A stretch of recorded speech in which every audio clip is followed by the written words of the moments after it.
Lord. హల్లెలూయా. ప్రభునందు ప్రియ దేవుని పిల్లరా, నేటి వాక్య ధ్యానము కొరకు మిమ్మల్ని ప్రేమతో ఆహ్వానిస్తూ ఉన్నాను. నేటి వాక్య ధ్యానముగా 68వ కీర్తన 20వ వచనాన్ని చదువుకొని ధ్యానం చేసుకుందాం. దేవుడు మా పక్షమున పూర్ణ రక్షణ కలుగచేయు దేవుడై ఉన్నాడు. మరణము తప్పించుట ప్రభు అయిన యెహోవా వశము. ఆమేన్. ప్రభునందు ప్రియ దేవుని పిల్లరా, చదువుకునబడిన ఈ లేఖనం నిమిత్తమే ప్రార్థన చేద్దాం. సకల ఆశీర్వాదములకు కారణభూతులైన తండ్రి, మా మంచి దేవ, మీ ఘనమైన ఉన్నతమైన నామానికి స్తోత్రాలు నైనా. ఏ మంచి లేని మా జీవితంలో మరొక నూతన దినాన్ని అనుగ్రహించారు తండ్రి. ఈరోజు మేము చదువుకున్న ఈ లేఖన భాగాన్ని మా కొరకు దీవించండి. ఈ లేఖన భాగంలో నుండి కొన్ని ఆత్మీయ పాఠాలు మీరే మాకు బోధించి నేర్పించమని యేసయ్య దివ్యనామమున అడుగుచున్నాము తండ్రి. ఆమెన్.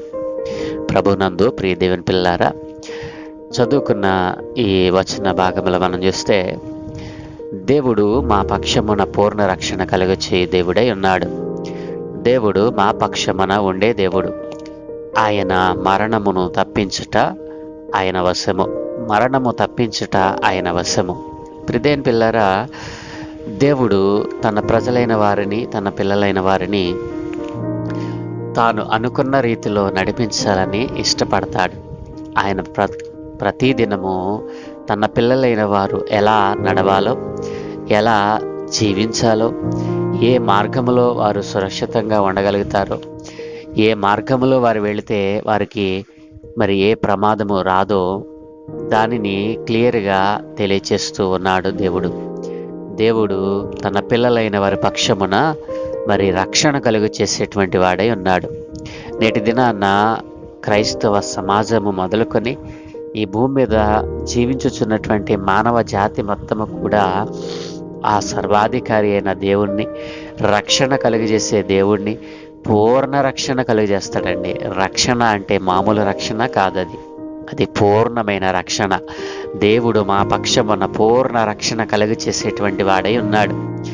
ఆయన తన పిల్లలైన వారిని ప్రతినిత్యము మరి కంటిరెప్పలా కాపాడుతున్నటువంటి దేవుడు. ఈ సత్యాన్ని తెలుసుకోలేనటువంటి నేటి క్రైస్తవ సమాజముతో సహము అన్యజనులు కూడా ఈ రోజున దేవుని యొక్క ఆ పూర్ణ రక్షణల నుండి తప్పిపోతూ ఉన్నారు. ప్రియదేవుని పిల్లరా, దేవుని యొక్క మహా ఉన్నతమైన అతి శ్రేష్టమైనటువంటి గుణగణాలు ఎంత ఉన్నతమైనవో మనం గ్రహించలేకపోవడం చాలా దారుణమైనటువంటి విషయం. దేవుని యొక్క బలమును, దేవుని యొక్క శక్తిని, దేవుని యొక్క మరి ఆయన ఉన్నతమైనటువంటి ఆయన నామాన్ని మనము మరి గుర్తించలేకపోవడం, ఆయనను ఆశ్రయించలేకపోవడం ఎంత భయంకరమైన పరిస్థితుల్లో నేటి ప్రజలు ఉన్నారో. ప్రియదేవుని పిల్లరా, అయినప్పటికీ కూడా ఆయన తన ప్రేమతో, తన కరుణతో, ఆయన తన దయతో మరి అందరినీ ప్రేమించుచున్నాడు, అందరినీ రక్షించుచున్నాడు, అందరికీ పూర్ణ రక్షణ కలుగచేయాలని ఆశపడతా ఉన్నాడు. నా ప్రియ సహోదరి సహోదరుడా, నీ జీవితంలో భయంకరమైన అనేక సందర్భాలు, భయంకరమైనటువంటి మరి తట్టుకోలేనటువంటి అనేక సందర్భాలు అనేకములు నీ జీవితంలో సంభవించి ఉంటాయి.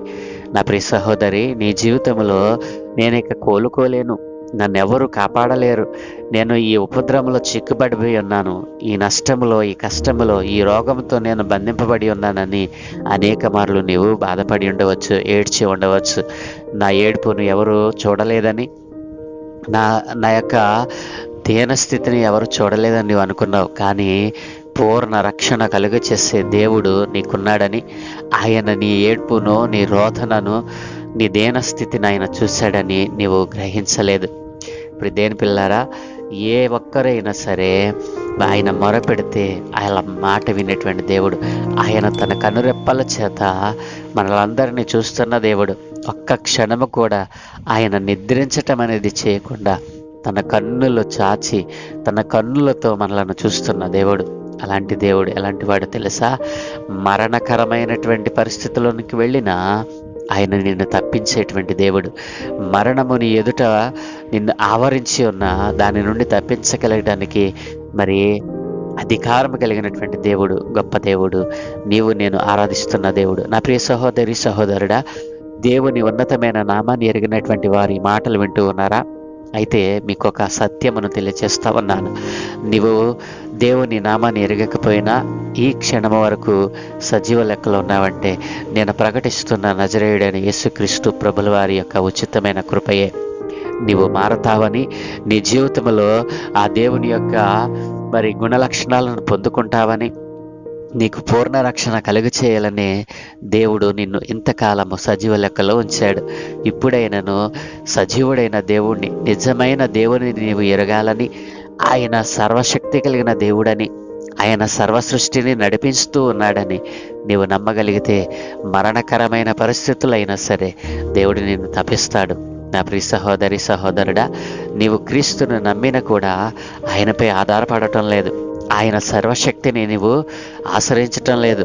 నీవు నీ స్వశక్తిని ఆధారం చేసుకుని నీ చిత్తమును నెరవేర్చుకోవటానికి నువ్వు పరుగులెడుతున్నావు. నా ప్రియ సహోదరి సహోదరుడా, ద్వితీయోపదేశ కాండము 32వ అధ్యాయము 39వ వచనములో దేవుడు అన్నాడు కదా, ఇదిగో నేనే దేవుడను, నేను తప్ప వేరొకడ దేవుడు లేడు. మృతి నొందించువాడను, బ్రతికించువాడను నేనే, గాయపరచువాడను నేనే అని దేవుడు ఇక్కడ మాట్లాడుతూ ఉన్నాడు. ప్రియదేవుని పిల్లారా, నా చేతిలో నుండి విడిపించువాడెవడను లేడు. ప్రియదేవుని పిల్లారా, అపవాది అనేకమైనటువంటి కార్యముల ద్వారా ఈ రోజున తన పిల్లలైన వారిని, దేవుని యొక్క పిల్లలను భక్తిలో విశ్వాస్యతలో కొనసాగుతున్న వారిని, దేవుడంటే నిజమైన దేవుడిని ఎరిగిన వాడిని పాడు చేయాలని వాడు తిరుగుతూ ఉన్నాడు. అయితే దేవుడు అంటున్నాడు కదా, నా చేతిలో నుండి విడిపించువాడు ఎవడును లేడు. దేవుడు అంటున్నాడు, నేనే దేవుడను, నేను తప్ప వేరొక దేవుడు లేడు. మృతిని అందించువాడను, బ్రతికించువాడను నేనే, గాయపరచువాడను, స్వస్థపరచువాడను నేనే అని ద్వితీయోపదేశ కాండము 32-39లో దేవుడు మాట్లాడుతూ ఉన్నాడు. ఇప్పుడు దేవుని పిల్లలు ఎంత చక్కని వాగ్దానం దేవుడు నీ కోసం ఇచ్చాడు. ఆయన మృతిని అందిస్తాడు, ఆయనే మరలా బ్రతికిస్తాడు, ఆయన గాయపరుస్తాడు, ఆయనే స్వస్థపరుస్తాడు. గాయం తగిలిందని దేవుణ్ణి ధిక్కరించేవారు, మృతినొందటానికి సిద్ధంగా ఉన్నవాడు సహితము కూడా ఈ రోజున దేవుడు నాకు ఎందుకు ఇవ్వాలి ఈ చావు అని దేవుణ్ణి నిందించేవారు కూడా లేకపోలేదు. దేవుని పిల్లారా, ఆయన మరణమును సహితము తప్పించగలగటానికి అధికారం కలిగిన వాడు. నేను ప్రకటిస్తున్న నజరేయుడైన యేసుక్రీస్తు ప్రభుల వారు. ఈ సత్యమును ఎరుగక ఎంతకాలము నీవు నీ జీవితాన్ని వ్యర్థపరుచుకుంటావు? అన్యజనుడా, దేవుని ఎరుగినటువంటి వాడా, ఈ రోజున ప్రభు నీతో మాట్లాడుతూ ఉన్నాడు. ఒక్కసారి యేసు ప్రభువుని, ఆయన నామాన్ని ఉచ్చరించి చూడు. నీ జీవితంలో ముందెన్నట్టు చూడని ఆశ్చర్యమైన కార్యాన్ని చూడగలుగుతావు. ఇది సత్యము. దేవుని పిల్లారా, ప్రకటన గ్రంథము 1వ అధ్యాయం 18వ వచనంలో అంటారు కదా, నేను మొదటి వాడను, కడపటి వాడను, జీవించువాడను, మృతుడినైతిని గాని ఇదిగో యుగయుగములు సజీవుడినై ఉన్నాను, మరియు మరణం యొక్క పాతాళ లోకము యొక్క తాళపు చెవులు నా స్వాధీనంలో ఉన్నవి అంటున్నాడు. నీవు పాతాళానికి వెళ్ళాలన్నా మరణము యొక్కయు పాతాళము యొక్క తాళపు చెవులు ఆయన దగ్గర ఉన్నాయి. మరణమైన పాతాళమైన ఆయన యొక్క వశములో ఉన్నాయి. అవి నీకు సంభవించాలి అంటే ఆయన ఇష్టపడాలి. ఆయన ఇష్టపడటం లేదంటే నిన్ను ప్రేమిస్తూ ఉన్నాడని నువ్వు గుర్తించాలి. ప్రియ సహోదరి సహోదరుడా, మరణమును తప్పించగలిగిన అధికారము ఒక్క యేసుక్రీస్తు ప్రభువులోనే ఉంది. ఈ లోకములో ఉన్న ఏ నామమున మీకు రక్షణ కలగదు, ఏ నామమున ప్రాణరక్షణ మీకు సంభవించదు. దేవుని నామము ఉన్నతమైనది. ఆయన పరిశుద్ధుడైన దేవుడు. యేసుక్రీస్తు ప్రభుల వారు జీవించి ఉన్న ప్రతి ఒక్కరికి దేవుడై ఉన్నాడు. ఈ సత్యాన్ని ఎరుగినటువంటి అన్యజనులకు ప్రకటించవలసిన బాధ్యత ఆయన పిల్లలైన క్రైస్తవులపై ఉంది. కాబట్టి నా ప్రియ సహోదరి సహోదరుడా, నీవు దేవుని వాక్యమును ధ్యానిస్తూ ఉన్నావు కదూ, దేవుని మాట ప్రతిరోజు ఉచ్చరిస్తూ ఉన్నావు కదూ, దేవుని వాక్యమును దేవుని ఉపదేశమును ధ్యానం చేస్తూ ఉన్నావు కదూ. అయితే ఆ దేవుని యొక్క నామమును ఇతరులకు పరిచయం చేస్తూ ఉన్నావా? అయితే ఈరోజే నువ్వు ఒక నిర్ణయం చేయి. ఆ సర్వాధికారి అయిన దేవుడు మరణము తప్పించుటకు అధికారం కలిగిన వాడు యేసుక్రీస్తు ప్రభువే అని అనేక మందికి నీవు తెలియచేయి. తద్వారా సువార్త ప్రకటించిన వానిగా నీవు మారతావు. దేవుడు నిన్ను దీవించునుగాక. సకలాశీర్వాదముల కారణభూతులైన తండ్రి, మా మంచి దేవానికి వందనాలనైనా ఏ మంచి లేని మా జీవితంలో మరొక నూతన ఉదయాన్ని అనుగ్రహించారు. అవును తండ్రి, మరణాన్ని తప్పించటానికి అధికారం కలిగిన దేవుడవు, ఏకైక దేవుడవు నీవే నాయన. అవును దేవా, నీవు మరణమును తప్పించాలన్నా, మరణమును మరి తీసివేయాలన్నా అయా గాయం చేసేవాడవు, స్వస్థపరచేవాడవు నీవేనాయన. మృతులందించేవాడవు, బ్రతికించేవాడవు నీవేనని లోకము తెలిసి కూడా నాయన ఈ రోజున నీ యందు విశ్వాసం ఉంచలేకపోతా ఉంది నాయన.